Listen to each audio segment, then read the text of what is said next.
Now this course was inspired by Tim O'Sullivan, who produces lots of Ironman outfits, and he's basically supplied me an STL file. So I'm going to be using that. This is the original here on the right hand side, and on the left hand side is a ZRemeshed version, although there are other versions in this course which I will show you.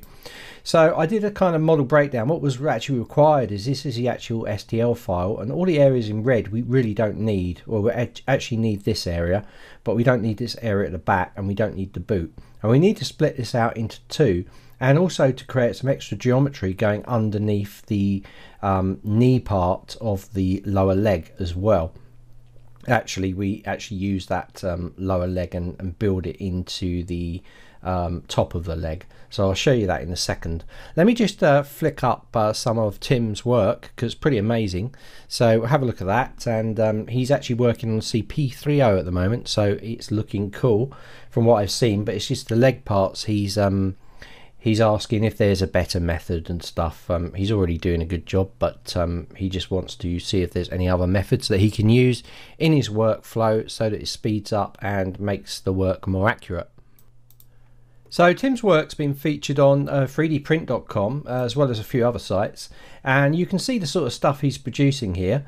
Here's Tim in the suit, and he's produced lots of the marked versions there, and it's all very cool stuff.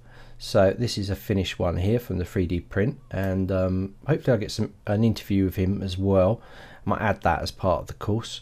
And yeah, you can see down here, so really cool stuff. So that's what he's working on, and now he's working on the CP30. So we're going to now jump in. I'm going to show you what I've done inside ZBrush. Okay, so here we have the actual original STL file that was imported in, so I'll be showing you how to import methods. As you can see, it's all decimated up into triangles, which a lot of STL scans are. So the idea here was to break this all apart and put it into sections. So I'm going to show you quite a few different methods for doing this, and here's a broken through part here.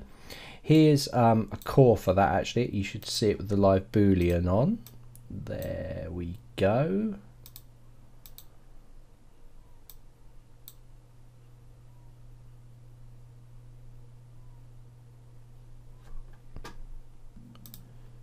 And that's our live boolean in place, so you can see that that's actually set up from this core insert that we've got here. So if I turn that off, you'll see that's what we've got, and we're coring it out there. So that's the top part of the leg, and now we've got the bottom part of the leg here as well. That is cored out as well in the course. That's the final leg I've got there. You can see all the way through it. That's a core shell of it. But if we look at the topology, obviously you can see it's really clean. Okay, now you've also got this piece here, and with this piece here we've also got the, let me just go to turn the line off there. You can also see we've got polygroups set up inside there, which means easy selection of those parts, and again this is all topologized up as well. It's quite funny, this course. It's not about we do use retopology, but we don't really care about the poly count, because you know, we can decimate it up or we can export it out for 3D print, and we want the best quality possible. We don't really care about the actual topological flow or anything like that, except in regards to the way we cut things out. But you can see we've got some really good results here if you match it up against the original leg that we've got up the top there. We pretty much haven't lost any detail in it, and in fact in some parts we've actually cleaned it up, because if you look at here the original shell we've got, and then you look at the side section there, it's actually been cleaned up in the process. So that is good. So there's that part there, so we haven't lost any detail, and yet we've actually cut and ripped this whole thing apart, which is good. exactly, I think, what Tim wants. So I'm using quite a few different methods. I'm showing you actually 3 methods in which to create a geometry. One of the methods doesn't work when I actually use a retopology to retopologize Pit and projecting the detail across. It doesn't work out, and you'll see that, and I've left it in the course because I want you to be aware that some methods might work, some methods might not work.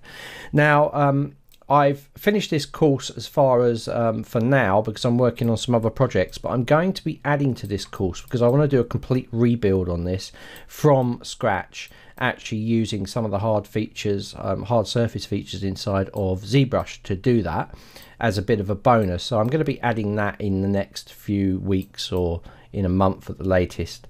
I'll be adding that to this course, but for now I think you'll have all the tools you need to be able to slice up your model into different sections. As you can see, I've added an additional piece there for this, so that was rebuilt on there, and you'll see how that's all done. So hopefully you enjoy this course, and give me some feedback on it. If you're 3D printing and you're starting to use stuff, then feedback is essential. Any problems that you have, please get in contact with me, and I can at least try and answer your questions then. So, you know, I want there to be support for you through all of my courses. So if you do get stuck, please get in touch with me and let me know what the problem is. Join my Facebook group and ask questions in there as well.